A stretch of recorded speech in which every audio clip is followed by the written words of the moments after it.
This here is another viewer's broken gaming PC. She's a big one and she doesn't want to play nicely with really any combination of hardware apparently. There is a lot to this story, forgive me for referencing the text messages and the description the owner sent. It's a pretty lengthy one, and it all started apparently when the system refused to power on one morning. He had a hunch it might have been the power supply, so he bought a replacement to no avail. It didn't fix anything, the system still refused to power on. He also tried jumping the power pins on the board to bypass any issues with the case in question, and he tried clearing the CMOS throughout this process. Next, he threw a replacement motherboard at it, was apparently able to get the system to power on for a few seconds, a CPU debug light popped up, and then the system would shut back off. So, okay, we're getting a little closer, but it still clearly has power issues. So the next thing the owner decided to do was replace both the motherboard and the CPU with a much newer generation, I think 14th gen at the time.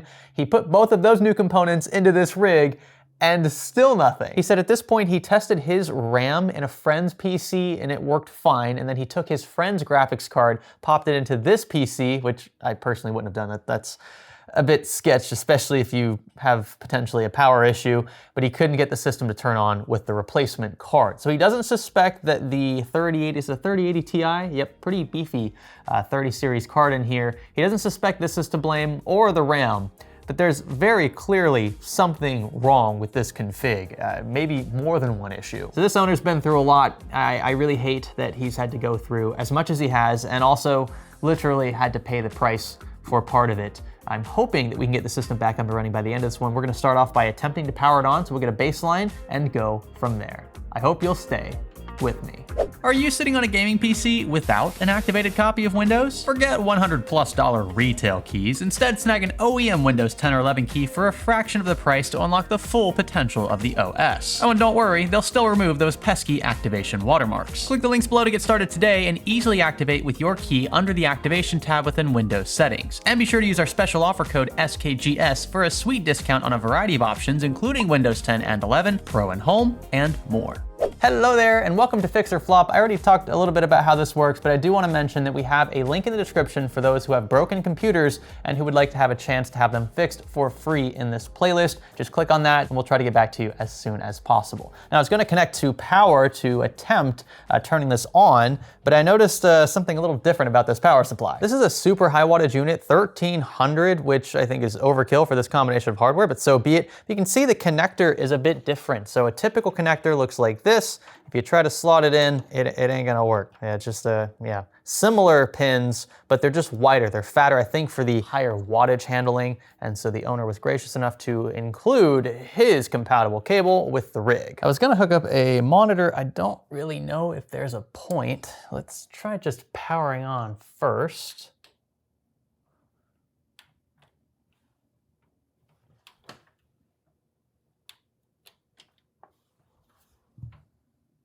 Yeah, we got nothing. Let's try jumping the power pins. Huh, we still have nothing. Let's see what our power supply inline tester tells us. So, yeah, everything looks good here. No problems across the board. That's honestly not what I expected. I'm gonna remove a bunch of this clutter that we frankly don't need right now, rule out all of the small peripheral stuff, and just stick with the platform, power supply, and graphics card. And yes, this includes things like these strimer cables. We're gonna try to take these out carefully. If this doesn't work, we'll be removing the graphics card. Jumping power pins again. Still nothing. Guess the graphics card's coming out. I am very much hoping this is not to blame because it is the most expensive component in the entire rig. Will things power on now? Nope. I'm not gonna lie, that's a bit of a relief. Surely this isn't RAM related, would be a pretty bizarre symptom if so. I'm gonna remove all four and just attempt to power on. Obviously we won't get a post without system RAM, but it is worth a shot to get some lights. At this point, the only three components receiving power are of course the power supply, which we've already ruled out as a potential issue, the motherboard, and the CPU. The cooler's not gonna get power, the drives aren't getting power, the RGB box behind the motherboard tray is not getting power. If we still have an issue here, then it is likely either the motherboard or the CPU to blame. Will we get any reaction? Nope. Still no joy. I wonder how we're doing on the battery front. It's a new board, but I'll check voltage anyway. I usually check this a bit later, but since we're pretty confident that it's either the board or the CPU, hopefully not both, we'll just rule this out quickly. Oh, I need to switch it to DC. And 12 millivolts. Let's reverse polarity, still nothing. Wow, is this battery dead? I just need a quick sanity check because I don't think we've ever run into a totally dead battery before, especially on a new board. So yeah, 21 millivolts is nothing. I've got a known working one here. Let's make sure. Yeah, there you go, 3 volts. So it's not my multimeter, it is this battery is just dead. There's no plastic coating or anything on it. Both sides look to be clean. You can see if we compare it to our known working one, they're pretty much identical. Like, there's just no excuse for this one being completely shot. But do all of our problems stem from this one tiny CMOS battery? I'm erring on the side of no. Typically, when a CMOS battery dies, you don't get a system that doesn't power on at all. But screw it, we've got nothing left to lose. Before we start swapping either the board or the CPU, we might as well give the replacement battery a shot. I'm not getting my hopes up for this, but here we go. Yeah, still totally dead. Clearing CMOS, I've been doing that on and off. That's not fixing it either. There is a reset switch here. Is that a power switch? I can't tell what that does. But nothing on this board is reacting. It's just like one big paperweight, it feels like. Time then to finally remove this water block. The owner did mention he went light on thermal paste while troubleshooting, not a big deal. There is our Intel Core i5 14400F. Just finished cleaning it up. Let's see how the socket looks as well as underneath the chip. Yeah, that's a clean socket. Nothing wrong there, no bent or missing pins. And same goes for a CPU. All very clean, nothing standing out here. I wonder then, do we maybe have a short? The owner tells me that he's tested this combo as well as his previous combo out of the case to ensure that no standoffs for in incorrect places, etc. But I have to verify this with my own eyes because at this point, I mean, the odds of one motherboard dying on you and then the replacement motherboard just being dead on arrival, those are pretty low. I'm gonna strip this down to bare PCB, see if we can't make out any physical damage. We've got 2 additional storage drives in here, both NVMEs, and both appear to be installed correctly. I can't much seem to fault this thing though. Apart from the suspiciously dead CMOS battery, the remainder of the board looks to be physically clean, no burnt or exploded SMDs of any kind, pins where they should be, the slots for the system memory look okay, PCIe slots look okay, and the rear I/O looks fine. Nothing crossed, nothing shorting in the USB area. We've narrowed everything down about as far as we can without swapping in additional hardware. I didn't want to introduce anything in my own stash without ruling out all of the extremities. You can power a system on without a graphics card, you can power a system on without system RAM. You can't really do that without a CPU or a motherboard though, and so we have arrived at a crossroads. Which do we swap first? Do we suspect the motherboard is bad or the CPU? If both are bad, it won't much matter, but I think I'd rather risk losing a cheaper Intel CPU. I have one in my stash that I think will work. If I have to replace a board like this one, it's gonna cost a bit more than say a cheaper Core i3 or Core i5. So I'm gonna place one of my known working Intel CPUs into this motherboard. If you recall, the Z790 chipset is compatible with all the way back to Intel 12th gen. I tossed in one with the original board, but replaced everything else in this sort of makeshift test bench with known working hardware. The only unknown is the board, and as I attempted to power it up, something oddly familiar happened. No reaction at all. No matter how many times I tried, this thing acted completely dead. So as a bit of a sanity check, I decided to swap in the board I intended to replace his with, if in fact we determined it was defective. This is a Gigabyte Z790 Eagle AX, and with all essentially known working components in this config, yeah, it boots right up. Things at this point are screaming that the owner has a broken motherboard. And the surefire way to find out is to swap in his known working 14400F. So we're jumping up 2 generations here. This board supports all 3. It's a quick and easy swap, And would you look at that? Without issue, boots right up, it's heating up normally. This is a success. This tells me that his CPU is fine, but his motherboard is not. So what did I do next? I was very careful to connect piece by piece components from his original rig. I didn't want to throw everything in all at once because I wasn't totally sure that just his motherboard was to blame, and especially since so many things touch this component, it is sort of the mother of the build,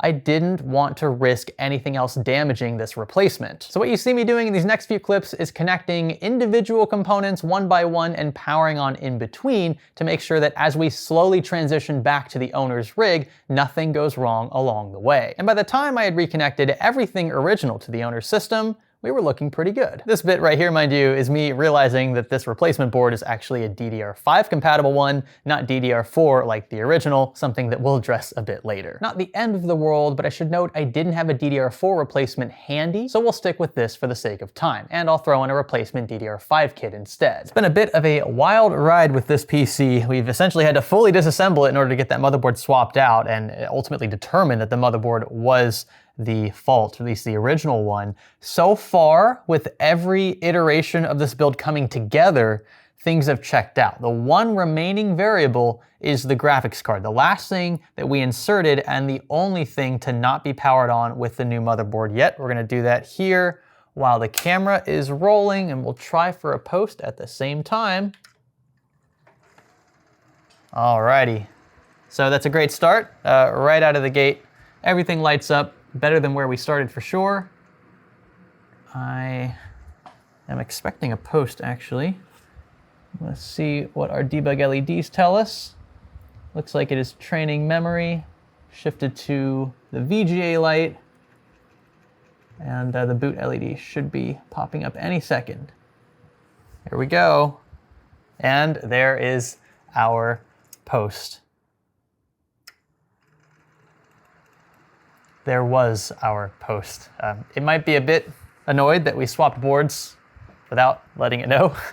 So we're gonna try this again here. I'm not gonna touch anything and just let it do its thing. It's probably gonna have to update some drivers. Again, on account of the swap, looks like we'll be loading into Windows 11 shortly. I've also noticed a bit of a clipping sound. It sounds like it's coming from the graphics card.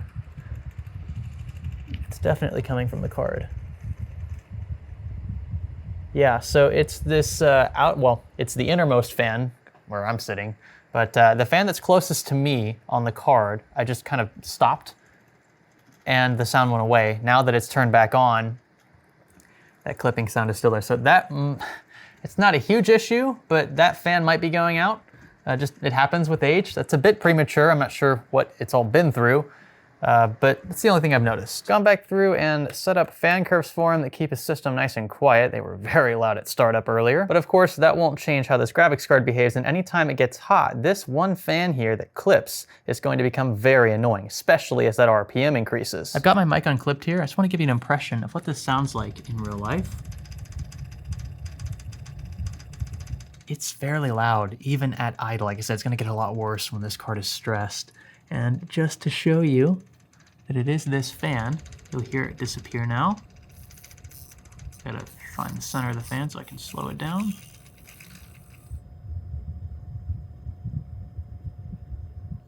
Disappeared. And the fan starts spinning again, you hear it again. So yeah, we might be able to address this if it's not bearing related. If the fan itself is fine and there's just like a wire or something in there that's poking out further than it should, we could probably get it addressed here before we give it back to the owner. Oh yeah, we're in Windows now, and the card is much louder, almost questionably loud, because it's essentially still idling in the OS. I'm just confused here. Also, these fans need to be recalibrated because some of these are voltage controlled, some are PWM, and it's difficult to make them all communicate when you have a bunch of splitters and things in the background. So that's gonna be fun. This card though, you know, I just noticed this fan closest to me is not even spinning. So this one's not spinning at all, but the two over here are working overtime to supposedly keep the card cool. Aha, I don't know if the camera is gonna pick this up. You'll see right between these two blades here, there's the cable that runs to the center of this fan, and it's sticking up a bit. And when I move these blades here across the wires, it just barely clips occasionally. So we're gonna flatten that down for him, and hopefully that'll get rid of the clipping. Now, as for the outermost fan not turning on, it could be a byproduct of just how the card is set up. If maybe the side of the card, the side of the PCB is not warm enough, it will stay off in order to reduce noise. I just find it weird that the other two fans would be working so hard since this entire heatsink is attached to primarily the GPU, but also other components, VRM MOSFETs, you've got memory chips as well, some other things being cooled. You would want all three working at a lower RPM than just two of them working overtime and one not doing anything. They are all connected though. I think this card might have been repasted, so I was concerned as maybe one of them wasn't reconnected properly, but it does look like all of them are. So yeah, we'll know for sure without stress testing. I don't want to log into the owner's system to do any of that. I will let him know though to keep an eye on this particular fan. If he notices overheating of any kind, he might need to replace said fan. You can get these pretty cheap on AliExpress for like $5 or $10. Got the cable on this one positioned correctly now. I just noticed, I want to spin these blades. There's a bit of resistance here and there's nothing clipping it. It's like inside of the housing, which I'm worried about. I'm gonna put this all back together and see if that persists. Now I'm surprised I caught this because usually my attention to detail in this area lacks a bit, but because I was so focused on this fan, I noticed that its sticker was different than the other two. You can see these two here have a bit of like a carbon fiber-ish looking texture, kind of just like lines in a row. And this one is more of just a matte black with the same EVGA logo. So I asked the owner if this fan was replaced at any point and he said it was, but that he noticed it was going out. Of course, we noticed as well. You guys heard that here in this video. So we're gonna see if this works as is and if it clips anymore. If it's dead or still clipping, then we can offer to get another one of these shipped out. Again, shouldn't cost more than a few bucks. Let's get it reinstalled for hopefully the last time before we send it on its way. Get these supplemental power cables taken care of. You know, it's funny, I've been talking with the owner of this system on and off in between clips, and he was upfront about not only the fact that the fan was clipping, but also that it was a bit worn. The bearings felt worn, it doesn't spin as freely, which we also noticed. But even if that was happening before it got into my possession, I see it as an issue, a long-term issue, especially with a card this powerful. I want to make sure he's taken care of. So we're going to do our best to find an OEM replacement for this exact model so that hopefully this issue doesn't come up again. Let's go ahead and fire up for hopefully the last time. And you know what? I don't hear clipping anymore. So that's good. The fan's spinning. Again, there's a lot more resistance when you try to spin the fan freely than in the other two. I don't hear any clipping though. I mean, that's awesome. That's already so much better audibly than where we started. I do still have to address the PWM versus DC issue for the fans. I forgot about that. We'll take care of that off camera. Otherwise, it sounds better, dare I say. I think there's still a tiny bit of clipping in that fan. I'm not sure how much longer it's gonna last. But the big thing that we addressed in this video was the no power on situation. Now it loads into Windows repeatedly without issue. I'd say, for the most part, mission accomplished. I must say, I am especially suspicious of this motherboard's cause of death. Now, we've seen boards die quite a bit in this playlist, that's nothing new, but the fact that this is the third board, supposedly, that has died in this rig, something's not adding up. Your luck can't be that bad, right? There must be some outside variable that I can't account for in this office that is causing boards, potentially, CPUs even, to fail. I don't know what that is. The power supply checks out fine. You saw how careful I was when I was replacing that motherboard, reinstalling it into the original case, right? Reconnecting the original power supply. I was doing things very piecemeal because I wanted to see if at the moment I connected any, say, given component, say the power supply, I swapped from my known working power supply back to his. Oh, boom, now all of a sudden it doesn't work. Okay, well then there must actually be something wrong with his power supply, even if my tester tells me otherwise. But we didn't see any of that. So far, the system has powered on multiple times, loaded into Windows without issue. Again, barring that one questionable graphics card fan, everything else seems very healthy. So then what could be causing multiple motherboards and even occasionally CPUs to die? Well, my friends, I wish I had a solid answer for you. Like I said, I can only test really with what I have here in the office. There has to be something else that I can't account for that is causing components to fail prematurely. My instinct, my gut is telling me that it's probably power related. That could very well explain why multiple components have at this point died in this rig. I'm hoping that doesn't happen to our motherboard. Everything seems to be working so far. I can send it on his way with peace of mind, at least in my own office. But beyond that, I can't really say one way or another the system will be okay. It ultimately depends on where it's being connected and if the power source that it's connected to is delivering stable power, consistent power without fluctuations that can ultimately cause severe damage to, if not the power supply, other components connected to it. Well, this is where I thought I was going to leave you. It turns out there's more to the story that popped up after the rig was dropped back off. This is always like my worst nightmare. Like I think I fixed the system. The owner in this case, he drove like 2.5 hours. And that's each way, and he had to do that twice. So he spent nearly 10 hours on the road to send this system my way. And while of course he didn't have to pay for anything, I mean, that time is obviously worth something. And I feel really bad about what ended up happening because the owner first plugged it back in, was super pumped. It did power on for him a few times. He even gamed with it, if I recall. But then I think it was a couple mornings later, the system just wouldn't turn on. And he was pretty much back to square one again.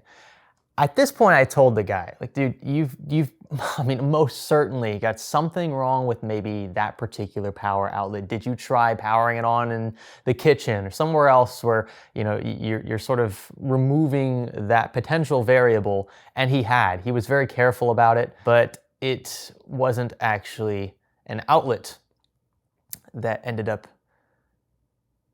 killing his system. It was actually the power supply.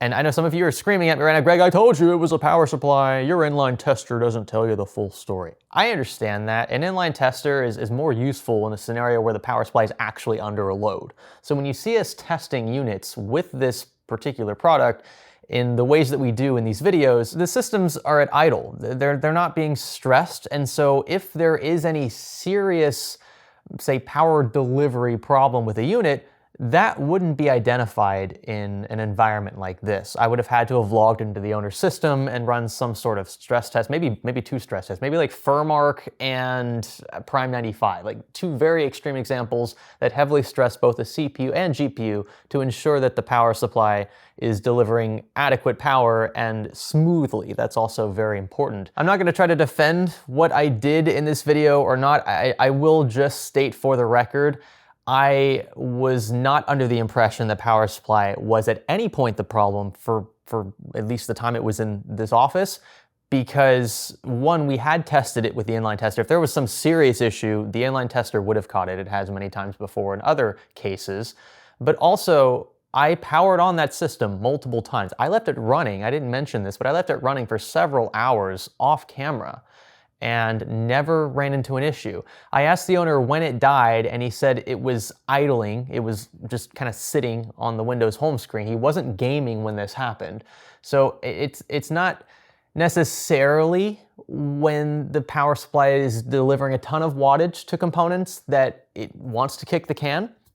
But we kind of went back, retraced our steps, and sure enough, the one component that has remained constant throughout all of this was that unit.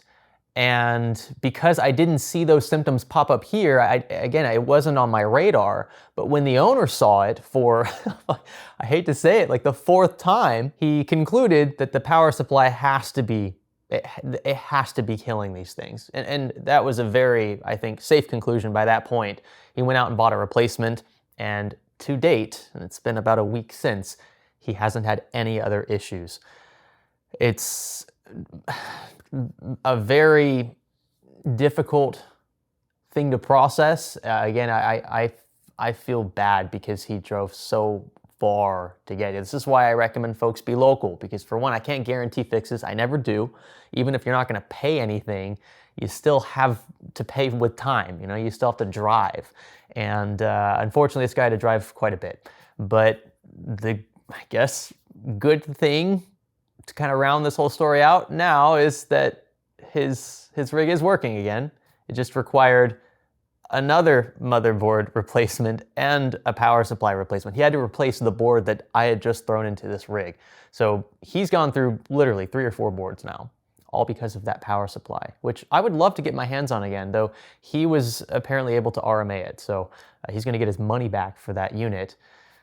I kind of wish I had it on hand because I would love to run more tests. But I feel it's important to actually give you the real true conclusion here, because I mean, I could have ended the video just like this and no one would have been the wiser for the most part, you know, unless he, I don't know, started telling everybody on Reddit or something and the story spread like wildfire, which can happen. And I mean, in a sense, yeah, I'm sort of trying to cover all my bases here and shield myself from anything that could come back to haunt me online. But you guys have kept me accountable since the beginning, and I do appreciate that. I just want to be upfront because I don't know how to fix everything. I've made mistakes. I'm learning a ton along the way, and this was a huge learning experience for me. I'm probably going to have to start making exceptions in the future for rigs that seem to have power delivery issues. We might need to start logging in and running some extreme stress tests just to be on the safe side before we return these systems to their owners. As much as I don't want to do that for liability reasons because there could be sensitive files on these drives, it's just something at this point I don't feel like I can avoid anymore. I could possibly sideload with like a separate SSD, but every rig is going to be different. Like every system that comes into the office is built differently, different specifications, and so that can also bog down the same Windows boot drive that's, again, transferred between all of them over and over. And so it creates a ton more work. It's definitely the right way to do it, and again, it's just something I'm going to have to figure out. But yeah, there's the full story. Thank you so much for watching this far into it. Again, apologies for any confusion. This is a lesson learned, and again, I feel very bad for the owner, but I'm grateful that the rig is now, thanks to, in large part, what he did after I returned the system, back up and running. See you in the next one.